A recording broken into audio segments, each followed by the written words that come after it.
میں وہاں بھی کچھ نہ کچھ لکھنے میں مصروف ہو گئی کہ یہ کیسا راستہ تھا. کچھ فوٹوگرافس بنائے لائٹنگ کے تھرو. مجھے سامنے غار بھی نظر آ رہا تھا. میں بار بار ڈرائیور کا ویٹ کر رہی تھی لیکن وہ ابھی تک آیا نہ تھا. میں نے ہاتھ میں بڑی سی ٹارچ لائٹ لی اور گلے میں کیمرہ لٹکایا. ہاتھ میں میری ایک فائل تھی. چلتے چلتے میں اس غار کے جانب جا پہنچی. تھوڑی ہی چڑھائی پر وہ ایک بڑا سا غار تھا, ٹھنڈا برف. اور یہی نہیں, اس غار کے اندر جا بدا اس طریقے سے بینچز بنے ہوئے تھے جیسے کسی نے ان کو تراشا ہو. ہاں, پہلے کی قوم غاروں میں تراش کر کے مکانوں کی طرح رہا کرتی تھی. یہی چیز تو میں یہاں دیکھنے آئی تھی. میں نے دیکھا اس غار کے اندر کچھ نقوش بنے ہوئے ہیں, لیکن میں نے تصویریں کھینچی اور ان فوٹوز کو کیپچر کیا اور ان کو یادوں کو سیو کیا, اور ان یادوں کو میں نے موبائل میں قید کر لیا. کچھ تحریریں میں نے اپنی نوٹ بک میں اتاری, ان کی تصویریں بھی لی. غار بہت ٹھنڈا تھا جبکہ یہ موسم اتنا ٹھنڈا نہ تھا. میں پھر بھی ڈرائیور کا انتظار کرتی رہی. بار بار غار کے دہانے پر جاتی پر وہ مجھے کہیں بھی دکھائی نہیں دیتا.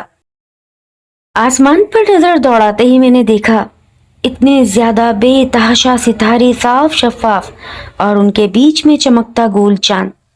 مجھ سے تو رہا ہی نہیں گیا. میں قدرت کی تعریف کرنے میں ماشاء اللہ بول گئی. ماشاء اللہ, اللہ تعالیٰ کی خوب قدرت ہے. اللہ تعالیٰ نے ہر چیز رائیگاں نہیں بنائی ہے. اور رومیلا اور اس کے کزنز کہاں پھنس گئے, وہ ڈرائیور انہیں کہاں لے گیا ہے. میں نے دوبارہ فون نکالا اور رابطہ کرنے کی کوشش کی پر ناممکن. یہاں پر سگنل تھے ہی نہیں. دور سے آتی ڈرائیور کی ٹارچ لائٹ نے مجھے چوکنا کر دیا تھا. وہ اب میرے نزدیک آ گیا اور وہ کہنے لگا کہ یہ رہا غار, آپ کو اسی غار کی تلاش تھی, آپ اپنی ڈاکومنٹری تیار کیجئے, میں یہی سائیڈ میں بیٹھ جاتا ہوں. میں نے اسے خاطر خواہ جواب نہ دیا کیونکہ مجھے غصہ آ رہا تھا. میں نے صرف اس سے ایک بات پوچھی, پچھلی جیپ کہاں ہے؟ ڈرائیور نے بولا, پتہ نہیں میم صاحب, میں تو خود پریشان ہوں کہ وہ کہاں چلے گئے ہیں. کیا تم مجھے واپس لے سکتے ہو؟ بالکل, میں آپ کو واپس لے جا سکتا ہوں, لیکن میں وادی بہلا کو کراس نہیں کر سکتا. آپ جانتی تو ہیں اگر وہاں گاڑی پھر پھنس گئی تو شریر جنات ہمیں آ گھیریں گے اور پھر لینے کے دینے پڑ جائیں گے. ہم کوئی بھی ڈرائیور رات کو وادی بہلا کے پاس سے نہیں گزرتے, چاہے ہمیں کوئی کتنی ہی بڑی رقم کیوں نہ دے. آپ کو صبح ہونے کا انتظار کرنا پڑے گا. میں بہت زیادہ تشویش کا شکار ہو رہی تھی. مجھے بہت شدید بھوک لگی ہے. اگر جیپ کے اندر سے کچھ لے آؤ تو برا نہ مانو, لے آؤ یا میں ہی جا کے لے آتی ہوں. نہیں میم صاحب, آپ فکر نہ کریں, آپ کا بیگ میں نے رکھا تھا, میں لے آتا ہوں, بس آپ یہاں آرام کیجئے. وہ ڈرائیور مجھے سمجھ ہی نہیں آ رہا تھا. حالانکہ وہ ایک دکھائی دینے والا خود شکل لڑکا تھا, لیکن نہ جانے کیوں اتنی کم بات وہ کر رہا تھا. میں اس سے بہت زیادہ انکمفرٹیبل ہو رہی تھی. اپنے کیمرہ میں فوٹوز کلک کر رہی تھی. مجھے کافی دیر ہو گئی تھی. یہ غار بہت بڑا تھا اور حد سے زیادہ ٹھنڈک پڑ رہی تھی. ہلکی ہلکی سردی سی لگنے لگی تھی مجھے. میں سمٹ کر ایک کونے میں بیٹھ گئی. میری عادت تھی, میں درود شریف بہت کثرت سے پڑھا کرتی تھی. بس زبان پر ایک دم درود شریف جاری ہو گیا اور میں کب میری آنکھ لگی مجھے پتہ ہی نہیں چلا کہ ایک دم تھوڑی ہی دیر گزری کہ ڈرائیور کھنکارنے لگا. یہ لیجئے سائرہ میم, آپ کا بیگ آ گیا ہے, آپ کو جو کھانا ہے آپ کھا لیجئے. تم کھاؤ گے؟ نہیں, میں تو کھانا کھا کر ہی نکلا تھا, میرا پیٹ فل ہے. اگر رات برات بھوک لگ گئی تو میں آپ سے مانگ لوں گا. ٹھیک ہے, ہچکچانا نہیں. لیکن مجھے فکر ہے پچھلی جیپ کہاں رہ گئی. میں بھی نہیں جانتا, ہو سکتا ہے کسی بڑے مسئلے میں ہو, اور یہاں پر کنیکشن نہیں ہے تو ہم کسی سے رابطہ بھی نہیں کر سکتے. یہ تو اب صبح ہم یہاں سے جب 4 بجے روانہ ہوں گے تبھی پتہ چلے گا. تو کیا ہمیں یہاں 4 بجے تک رکنا ہوگا؟ ابھی گھڑی جو ہے وہ 9 بجا رہی ہے. آپ پریشان نہ ہو, آپ نے اگر اپنی ڈاکومنٹری مکمل کر لی ہے تو آپ بیٹھ جائیے, اور یہ جو سامنے بینچ ہے یہاں آپ بیٹھ جائیے, میں جیپ میں چلا جاتا ہوں. اور اگر آپ کو جیپ میں جانا ہے تو میں یہاں رک جاتا ہوں, یا پھر دونوں ہی یہاں رک جاتے ہیں, یا پھر دونوں ہی جیپ میں چلتے ہیں. وہ جلدی جلدی بولے جا رہا تھا. میں نے یہیں رکنے کا فیصلہ کیا۔ نہیں، میں یہاں زیادہ بہتر محسوس کر رہی ہوں۔ باہر بہت گرمی ہے اور یہاں بہت ٹھنڈک ہے۔ ہمارے پاس صرف ایک ہی بڑی ٹارچ لائٹ تھی جو کہ رات کے لگ بھگ 2:30 بجے تک بالکل مدھم ہو گئی تھی۔ ابھی ہمیں یہاں 1.5 گھنٹہ اور رکنا تھا۔ میں بیگ سے ٹیک لگائے بینچ کے کونے میں ہی بیٹھی رہی تھی اور ڈرائیور لمبی لمبی گہری گہری سانسیں لے رہا تھا۔ شاید کہ وہ سو چکا تھا۔ میں بالکل نہیں سوئی تھی۔ میں درود شریف کی کثرت بہت زیادہ کر رہی تھی کہ ایک دم ٹارچ لائٹ بند ہو گئی اور اب میرا مارے خوف کے برا حال تھا۔ میں اگر اٹھ کر باہر بھی جاتی ہوں تو کیا فائدہ؟ آسمان پر چاند اور دور تک بکھری ہوئی چاندنی بہت ہی خوبصورت لگ رہی تھی، لیکن غار کے اندر اندھیرا مکمل ہو چکا تھا۔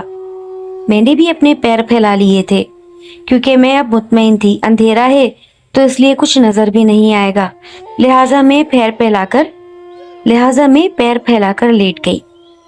تھوڑی ہی دیر نہ گزری تھی کہ مجھے اپنے پیروں پر کسی کے چھونے کا احساس ہوا۔ میں ایک دم چیخ اٹھی، ڈرائیور یہ کیا کر رہے ہو؟ ڈرائیور ہنس پڑا، کہنے لگا میں کیا کر رہا ہوں؟ کچھ بھی تو نہیں کر رہا، خوب اندھیرا ہے، بیٹھنے کی جگہ تلاش کر رہا تھا۔ مجھے کیا پتا یہاں آپ کے پیر ہیں اور اس جگہ آپ لیٹی ہیں۔ وہ ایک دم انجان بن رہا تھا۔ میں اٹھ بیٹھی اور غصہ کرنے لگی، یہ ٹارچ لائٹ کھولو۔ میم صاحب یہ تو بند ہو چکی ہے، میرا فون کہاں ہے؟ میں ادھر ادھر ہاتھ مار کر اپنا موبائل تلاش کرنے لگی تو وہ ہنسنے لگا، آپ کا موبائل میرے پاس ہے، پریشان نہ ہو، بس تھوڑی ہی دیر کی بات ہے، صبح ہو جائے گی، ہم نکلتے ہیں۔ وہ بالکل میرے نزدیک آ چکا تھا اور میں گھبرا کر پیچھے ہو گئی تھی۔ یہ کون سی بےہودہ حرکت کرنے جا رہے ہو؟ اگر میں اکیلی ہوں تو تم ایسا زبردستی کرو گے؟ وہ پھر ہنسنے لگا۔ یہ ہنسی نہایت بھیانک اور کریہا تھی۔ وہ ایک دم میرے نزدیک ہونے کی کوشش کرنے لگا۔ میں نے اس کو بہت زوردار دھکا مارا تھا۔ وہ ایک دم کھڑا ہوا اور اس نے زور سے گھسیٹ کے مجھے نیچے دے مارا۔ میں ایک دم اٹھ کے اس کو برا بھلا کہنے لگی اور باہر کی جانب بھاگنے لگی۔ ایک دم اس نے مجھے واپسی اندر دھکیلا اور مجھے بہت زور سے دھکا مارا۔ تمہیں یہاں میرے سوا کوئی نہیں ہے جو چھڑا سکے، میری مرضی سے ہی اب تم یہاں سے جاؤ گی۔ کس نے کہا تھا کہ اکیلی جیپ میں سفر کرو؟ اور ویسے بھی تمہیں میں اب چھوڑوں گا نہیں، کسی بھی قابل نہیں چھوڑوں گا۔ وہ مسلسل بولے جا رہا تھا، نہ جانے اس کو کیا ہو گیا تھا۔ میں نے بھی اللہ کو یاد کر لیا تھا کہ اللہ تعالیٰ کی ذات بہت بڑی ہے، تم جیسے بھیڑیوں سے وہ بچانا بہت اچھی طریقے سے جانتی ہے۔ میں نے کثرت سے اللہ تعالیٰ کو یاد کرنا شروع کیا اور فریاد لگا دی، یا اللہ میری مدد فرما اس ظالم بھیڑیے سے۔ میں تو یہاں اپنی ڈاکومنٹری تیار کرنے آئی تھی اور یہ میرا ناجائز فائدہ اٹھا رہا ہے۔ میرا اتنا ہی کہنا تھا کہ ایک دم اس غار میں روشنی پھیل گئی۔ میں نے چاروں طرف نظریں گھمائی، میں نے دیکھا کہ وہ تمام تصویریں جو غار میں کندہ تھی ایک دم غائب ہو گئی تھیں اور وہاں مانو ایک چھوٹی لائبریری سی بن گئی تھی۔ حد نظر صحیح مسلم بخاری کی کتابیں اور مجھے وہاں مختلف احادیثوں کی کتابیں اور قرآن پاک جا بجا رکھے ہوئے نظر آ رہے تھے۔ سفید لباس، جن کے منہ کورڈ ہیں، سفید کپڑوں سے بیٹھے ہوئے ہیں، جا بجا ان کے ہاتھوں میں تسبیحات تھی اور اب وہ کھڑے ہو چکے تھے۔ کون ہے جو تمہیں ان بھیڑی سے بچا سکتا ہے سوائے اللہ کی ذات کے؟ اور جب اللہ کی مدد آتی ہے تو وہ بھیڑیوں کو چیر پھاڑ کے رکھ دیتے ہیں۔ یہ کہنا تھا کہ وہ اس ڈرائیور کی جانب لپکے۔ انہوں نے ایک ہی وار میں اس ڈرائیور کو چیرا پھاڑی کر کے رکھ دیا تھا اور میں یہ سارا تماشا دیکھ رہی تھی۔ اس ڈرائیور کا ہاتھ کہیں تو پیر کہیں تو سر کہیں تھا اور پھر وہ میری طرف مخاطب ہوئے، محترمہ یہ غار خالی نہیں تھا، یہاں جنات مقیم ہیں اور ہم یہاں پڑھتے ہیں، یہ ہماری ایک لائبریری ہے، آپ یہاں پر آئی تھیں، آپ نے یہاں پر تصویریں وغیرہ کھینچی، ہم خاموش رہے، پتہ ہے کیوں؟ ہم اس لیے خاموش رہے کہ آپ درود شریف کی کثرت کر رہی تھی اور ابھی جو آپ نے صدا اللہ کی مدد کو لگائی ہے تو اللہ کی ہی تو مدد ہے کہ ہم آپ کے سامنے روبرو ہو گئے ہیں، ورنہ یہاں پر کئی لوگ آئے کئی لوگ گئے، کبھی ایسا حادثہ نہ ہوا اور کبھی یہاں پر ایک ڈرائیور نے کسی بے بس لڑکی کے ساتھ مزاحمت کرنے کی بھی کوشش نہیں کی اور ہم مدد بھی نہ کرتے. ہم تمہاری مدد بھی نہ کرتے لیکن چونکہ تم درود شریف کی کثرت کر رہی تھی اور نہایت ہی مہذبانہ انداز میں یہاں پر آئی تھی, ہمیں تمہاری یہ عادت بہت پسند آئی. لیکن افسوس اس بات کا ہے کہ یہ ڈرائیور تمہیں بے بس اور لاچار سمجھ رہا تھا, تو یہ اس کی غلطی تھی. غاروں میں جنات مقیم ہوتے ہیں, غاروں کو تنہا نہ سمجھا جائے. تمہاری خوش قسمتی یہ تھی لڑکی کہ ہم نیک اور مسلمان جن ہیں. ہم انسانوں سے نفرت نہیں کرتے اور یہ ہماری ایک مقدس لائبریری ہے جہاں پر ہم درس حاصل کرنے آتے ہیں, اور یہ تم نے آنکھوں سے دیکھ بھی لی ہے. جگہ جگہ احادیثوں کے نسخے اور قرآن پاک رکھے ہیں, اور یہ دیکھ رہی ہو نا جا بجا بینچز پڑی ہیں. اور واقعی میں حیران کر دینے والی بات تھی کہ وہاں پر کئی جنات تھے لیکن سب نے پردہ کر رکھا تھا. میں نے کسی کا بھی چہرہ نہ دیکھا تھا. انہوں نے دیکھتے ہی دیکھتے وہ لاش بھی غائب کر دی. میں حیران اور پریشان تھی کہ یہ سب کیا ہو گیا. انہوں نے مجھے کہا کہ اب 3 بجنے والے ہیں, ہم بھی یہاں سے روانہ ہوں گے اور تم بھی یہاں سے نکل جاؤ اس سے پہلے کہ کوئی اور آفت تمہیں آن گھیرے. وہ لگ بھگ 8 یا 9 جنات تھے. ان کے قد کافی بڑے تھے. وہ مجھے جیپ تک چھوڑنے آئے تھے اور انہوں نے مجھے راستہ بھی سمجھایا. تم کس طریقے سے یہاں سے بآسانی نکل سکتی ہو. میں وادی بہلا کراس کر گئی تھی اور وادی بہلا کراس ہوتے ہی میں نے دیکھا کہ جو جیپ تھی وہ الٹی ہوئی بھی تھی اور وہاں پر ریسکیو ٹیم تھی. غالباً ان کو ان تیز طوفانی ریتیلی ہواؤں نے اڑا کر یہاں پھینک دیا تھا. وہ انجرڈ تھے. میں نے جیپ بہت پیچھے کھڑی کی اور پیدل چلتی ہوئی اس ٹیم تک آ پہنچی. یہ میرے دوست ہیں اور ہم ساتھ ٹرپ پر نکلے تھے. یہ پیچھے رہ گئے اور میں انہیں ہی ڈھونڈ رہی تھی.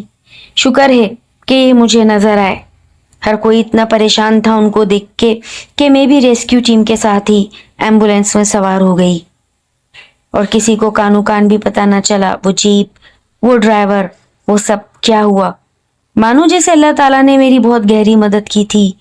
یہاں تک کہ کسی نے اس چیز کی رپورٹنگ بھی نہیں کی. اور ہاں, میں نے وہ ہسٹوریکل پلیس نہ کور کرنے کا بہانہ بھی بنایا تھا اور نہ ہی میں نے اس کی ڈاکومنٹری آج تک کسی سے شیئر کی. غاروں کے مکین, جنات, نیک جنات, اور وہاں پر وہ نسخے میں آج بھی یاد کرتی ہوں اور وہ کس طرح سے مدد بھی کرتے ہیں. رومیلا کی گردن میں بہت زیادہ فریکچر ہوا تھا. انہوں نے تو مجھ سے پوچھا ہی نہیں کہ تمہارے ساتھ کیا ہوا, کیونکہ میں نے بھی اس سے یہی بات کی تھی کہ ہماری جیپ بھی جھکڑ میں الٹ گئی تھی. وہ تو میں نہ جانے کیسے صحیح سلامت نکل آئی اور وہ ڈرائیور اور جیپ کہاں گئی مجھے بھی نہیں معلوم. کچھ ٹائم بعد وہ ڈرائیور اور جیپ وادی بہلا کے ریگستانوں میں آدھی دفن ملی اور وہ ڈرائیور بھی اسی کے اندر موجود تھا. اللہ تعالیٰ نے میری بہت گہری مدد کی تھی اور اس طریقے سے میں نے ہسٹوریکل پلیسز پر جانا ترک کر دیا تھا.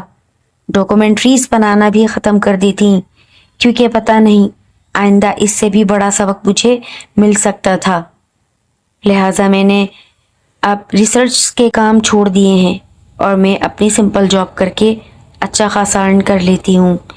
یہ تھی ایک میری چھوٹی سی کہانی. لسنرز, اگر آپ کو پسند آئے تو مسٹ لائک کریے. لسنرز, اگر آپ کو میری سٹوری پسند آ جائے تو میرے چینل کو سبسکرائب کیے بغیر نہ جائیے گا. شکریہ.